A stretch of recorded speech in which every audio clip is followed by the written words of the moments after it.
आम्ही इथं बहुतच करत होते आमच्या तिथं. आम्ही हे रेअरेस्ट झाड बघितलं. हे बघा, हे आहे पिंपल आणि ते आहे बनियन ट्री.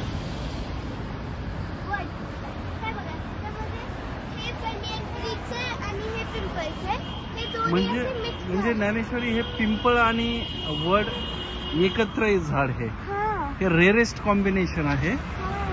हे पहा, हे पहा जॉईन आहे दोन्ही झाड. हे पहा, हे वडाचं आणि हे पहा हे पिंपळ. हे पिंपळ आहे. हे सगळ्यात मेन झाड मानले जातात. हे भारतातले नेटिव्ह म्हणजे जे जुने झाड आहेत, प्राचीन झाड, त्याच्यामधले हे असतात. हे बघ, पिंपळ सुद्धा पहा ना किती मोठे पान आहे. हे पहा, देवांचा पण वास असतो असं बोललं जातं. हे पहा, हे वड पहा, हे वडाची पानं मोठाली.